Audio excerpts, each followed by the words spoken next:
Hallelujah. सबको जय मसीह की। और मैं उम्मीद करता हूँ कि आपके परिवार के सभी लोग सदस्य अच्छे होंगे और जो यहाँ उपस्थित हैं वो सब, मुझे ऐसा लगता है कि आप सब लोग अच्छे हैं। परमेश्वर आप सबको बहुत ऐसे आशीष दे। आइए हम लोग परमेश्वर के वचन की ओर जाएंगे। इब्रानियों 4 अध्याय और उसकी 12 आयत को हम पढ़ेंगे। क्योंकि परमेश्वर का वचन जीवित और प्रबल और हर एक दोधारी तलवार से भी बहुत चोखा है और जीव और आत्मा को और गांठ गांठ और गुदे गुदे को अलग करके वार पार छेदता है और मन की भावनाओं और विचारों को जांचता है। प्रियो, हम लोग जैसा वचन कह रहा है कि ये पूरी बाइबल परमेश्वर का वचन है और वचन ही परमेश्वर है और ये जीवित है। मजे की बात यह है कि ये जीवित है। और आप इस चीज को देखिए, वो कहता है कि परमेश्वर का जो वचन है जीवित है, प्रबल है, दोधारी तलवार है, प्रभावशाली है, कभी न मरने वाला है, तेजी से कार्य करने वाला है, लोगों के बीच में रहने वाला है। परमेश्वर कहता है मन की भावनाओं और विचारों को जांचता है। आप चाहे कुछ भी कहें, कुछ क्या सोचते हैं, परमेश्वर सब जानता है। वो अंत के दिनों में परमेश्वर कह रहा है, परमेश्वर का वचन जीवित है, मनुष्य के मन विचारों को जांचता है कि तुम्हारे मन में क्या चल रहा है, क्या करने वाले हो। इसलिए वचन में पहले ही से लिखा गया है, परमेश्वर में पहले से लिखा गया कि मनुष्य क्या सोचता है, क्या करना चाह रहा है, क्या विचार कर रहा है। और परमेश्वर कहता है वो मन की भावनाओं और विचारों को जांचता है। दूसरा तीमुथियुस 3 अध्याय 1 से 5 तक जब वहां पढ़ेंगे तो लिखा हुआ है, अंतिम दिनों में मसीहा के दूसरे आगमन से ठीक पहले क्या होगा। जैसा वहां लिखा है कि अंतिम दिनों में लोग कैसे लोग हो जाएंगे, उसे मैं एक बार को आपके समक्ष पढ़ता हूं। मैं यह जान रख कि अंतिम दिनों में कठिन समय आएंगे, क्योंकि मनुष्य अब स्वार्थी, लोभी, डींगमार, अभिमानी, निंदक, माता पिता की आज्ञा टालने वाला, कृतज्ञ, अपवित्र, माया रहित, क्षमा रहित, दोष लगाने वाले, असमयी, कठोर, भले काम के बैरी, विश्वासघाती, ढीठ, घमंडी और परमेश्वर के नहीं वरन सुख विलासी के चाहने वाले होंगे।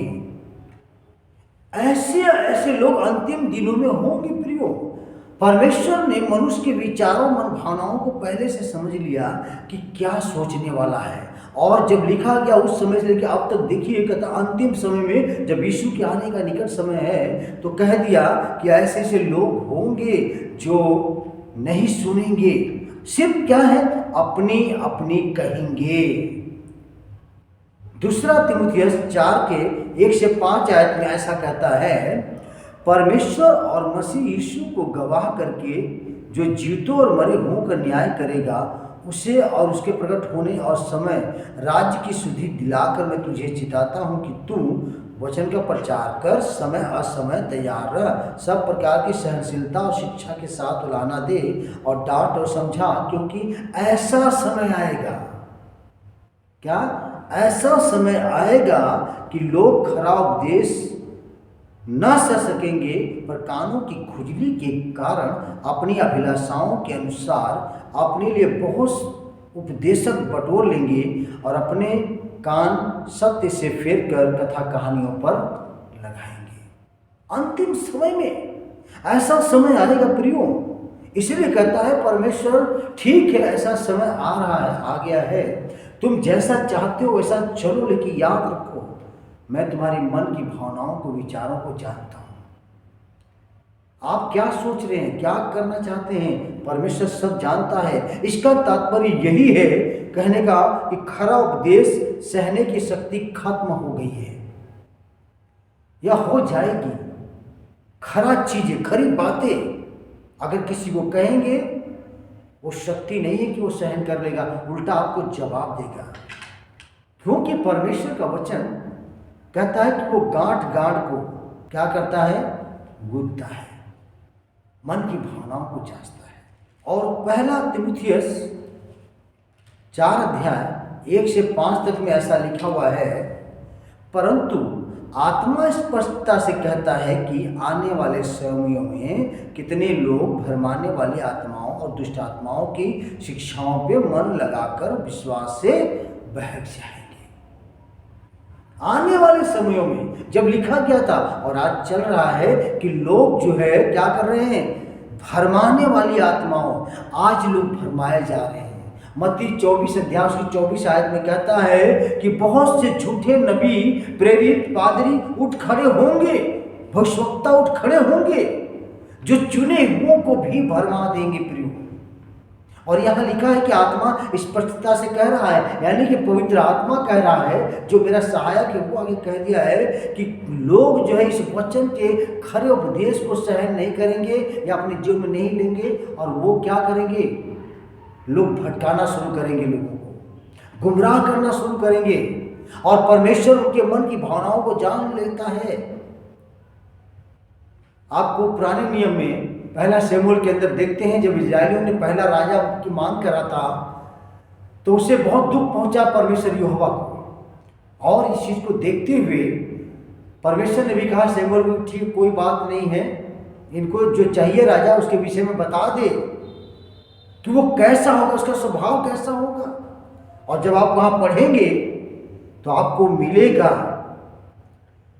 8वें अध्याय 1 से 18 तक में, क्योंकि ये बात शाऊल को भी नहीं पता था कि मुझे ऐसा राजा चुना जा रहा है, लेकिन मेरे अंदर मैं ऐसा करूंगा उसे भी नहीं मालूम था। लेकिन परमेश्वर मन की भावनाओं, विचारों को वो जान जाता है कि मनुष्य क्या सोचेगा, आने वाले दिनों में क्या करेगा। इसलिए बेहतर से बेहतर यही है कि जब परमेश्वर का वचन जीवित है, दो धारी तलवार से भी चोखा है और आर पार गांठ गांठ को गुदा करता है, छेदता है आर पार, तो हम लोगों को किस प्रकार का जीवन जीना चाहिए। हम अपने विश्वास, अपने भरोसे को क्यों ना हम उस जीवित परमेश्वर पे रखें, हम अपनी मनमानी क्यों करें, हम इस खरे उपदेश को अपने हृदय में क्यों न ग्रहण करें। क्योंकि आत्मा पहले से बता रहा है कि तुम क्या करोगे, लोग आने वाले दिनों में क्या करेंगे, जवान बेटे बेटियां क्या सोचते हैं, क्योंकि समय बड़ा बुरा है, अच्छा समय नहीं होगा। इफिसियों के अंदर लिखा हुआ है कि समय अच्छा नहीं है बल्कि बहुत बुरा होगा। आप खुद देख रहे हैं कि दुनिया किस दिशा में जा रही है, लोग किधर क्या सोच रहे हैं, सब देख रहे हैं आप। उसके बावजूद भी जब परमेश्वर का जीवित वचन आपके पास आ चुका है तो आप जो है उससे मुंह मोड़ रहे हैं, उस जीवित परमेश्वर से आप दूरियां बना रहे हैं। जबकि हमें और आपको चाहिए कि हम परमेश्वर के समीप आए। हम लोग जानते हैं कि वो परमेश्वर मुर्दों में से जी उठा है, यीशु मसीह हमारा जी उठा है, लेकिन हम लोग अपने मन को कहाँ लगा रहे हैं, जीवित परमेश्वर या मरे हुए के लिए, उस काठ के पीछे, उस पत्थर के पीछे। हम अपना भरोसा सोने चांदी पर रखते हैं। क्या हमारा छुटकारा उस सोना चांदी ने किया? क्या मेल बलि, होम बलियां जो बकरा जीव जंतुओं का करते, क्या उसके द्वारा मिला है? बल्कि यीशु के लहू के द्वारा हमें छुटकारा मिला है। अगर हमारा भरोसा, हमारा विश्वास वो जीवित परमेश्वर पर नहीं होगा तो किस पे करेंगे आप क्या सोचते हैं? आप अपने विचारों से चलना चाहते हैं तो सबोदेशक की किताब के अंदर सुन लीजिए, उसने कहा अपनी आंखों की दृष्टि के अनुसार चल, अपने मन की भावना के अनुसार चल, लेकिन याद रख एक दिन तेरा न्याय होगा। इसलिए इस जवान बेटे बेटियों या किसी के भी क्या सोचता है परमेश्वर पहले से लिखा है। वो मन की भावनाओं को जांच लेता है। और जैसा हमने यहाँ तीमुथियुस पहला दूसरा में देखा है कि अपनी अपने इच्छा के अनुसार लोग क्या करेंगे, गुरु बटोर लेंगे और सहन करने की शक्ति खत्म हो जाएगी और लोगों के अंदर भटकाव होगा। जैसा पहला तीमुथियुस 4 अध्याय में लिखा हुआ है कि भरमाने वाली आत्माओं और दुष्ट आत्माओं की शिक्षाओं पे लोग मन लगाएंगे और विश्वास से बहक जाएंगे। आज ऐसा हो रहा है। इसलिए हमें और आपको परमेश्वर यिर्मयाह 17:5 में लिखा हुआ है, वो कहता है, यहोवा यूं कहता है, श्रापित है वह मनुष्य, वह पुरुष जो मनुष्य पे भरोसा रखता है और उसका सहारा लेता है, जिसका मन यहोवा से भटक जाता है। क्या करता है? मन भटक जाता है। लेकिन वो श्रापित है जो मनुष्य पे भरोसा रखता है। इसलिए जीवित परमेश्वर पर रखिए, उस मसीहा पे जो मुर्दों में से जी उठा है। 17:7 में लिखा है, धन्य है वह पुरुष जो यहोवा पे भरोसा रखता है, जिसने परमेश्वर को अपना आधार मान लिया है। क्या? परमेश्वर को अपना आधार मान लिया है। सो प्रियो, हम लोगों को यह बात सोचने और समझने की जरूरत है कि जो परमेश्वर मन की भावनाओं को जांचता है, समझता है। सो प्रियो, हम लोगों को यह बात समझना और जानना है कि वचन जीवित दो-धारी तलवार से भी चोखा है। इसलिए हमारा विश्वास, हमारा भरोसा, हमारा चाल चलन, हमारा मसीह में जीवन जीना, जैसा फिलिपियों में लिखा हुआ है कि मेरा जीना और मेरा मरना मसीह में है। यह बात पौलुस कहते हैं। मसीह में, मसीह के साथ होना जरूरी है। इसलिए यह अंतिम समय चल रहा है। परमेश्वर लोगों के विचारों को समझ लिया। दूसरा तीमुथियुस 3:1-5 में कि लोग अपने अनुसार उपदेशक बटोरेंगे।